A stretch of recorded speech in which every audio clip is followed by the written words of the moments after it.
record vote, you will send a message to this country that they can mess with God's children if they want.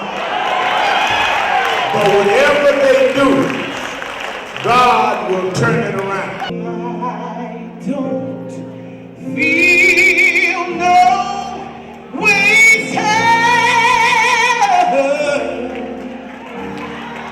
come too far from where I started from. Nobody told me the road would be easy, and I don't believe that this has been the greatest early voting weekend. 1.2 million votes have already voted on us.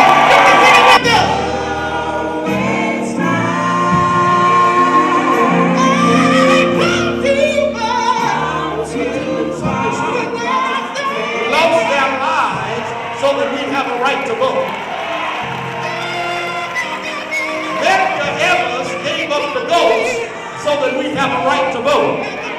Rosa Parks stayed in the seat so that we have a right to vote. Dr. King laid on the cold balcony so that we would have a right to vote. So we've got a right, we've got a reason, we've got a responsibility. Tell your neighbor that my voice counts, I got victory, and I'm going to vote. Come on, say hallelujah. I know how John the Baptist felt when Jesus came on the scene. Because you know, I pastored in Miami Dade since 1984. I lived in Broward County. These are my people. These are my people.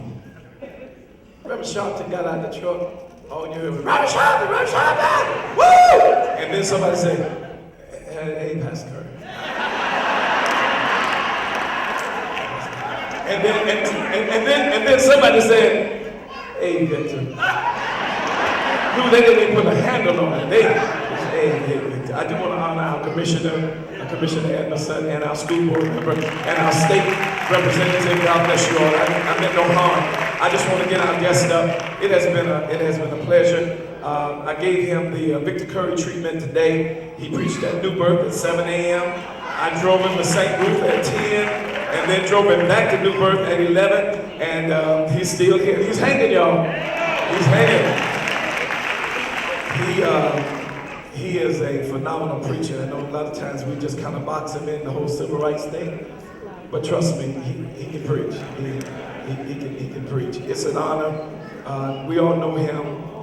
He is a civil rights giant. He hosts the Keeping It Real radio, syndicated radio program. He is the founding national president of the National Action Network. He's also the host of the MSNBC Politics Nation.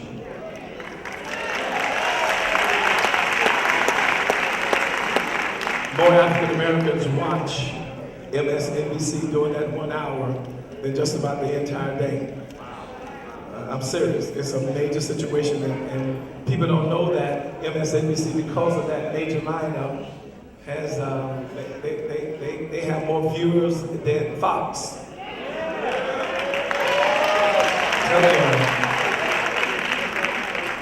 Miami, will we please stand and receive our national guest, our friend, our brother, our civil rights leader. When Bishop Curry told me about what the ministers were doing here, and then he was combining and come up with this Operation Lemonade. Sister McGill, I told him that with all of the trauma around the country, 19 states changing ID laws, and all of this, my daughters are with me. They worry about he messed up my head. Don't worry about it.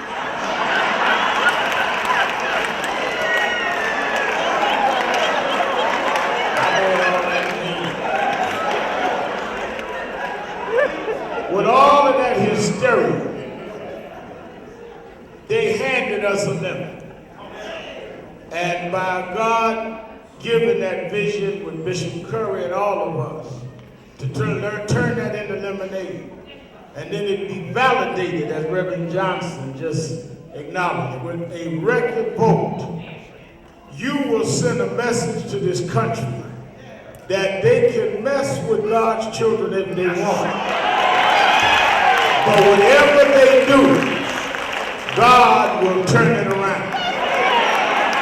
I preached at the 7 o'clock service about how God hardened Pharaoh's heart and sent Pharaoh and the army back after the Israelites after they were free.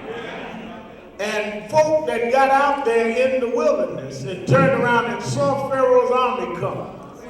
Some of the Uncle Tom Israelites turned on Moses. Said, wasn't there enough graves in Egypt? You brought us out here to die. But God hardened the heart of Pharaoh.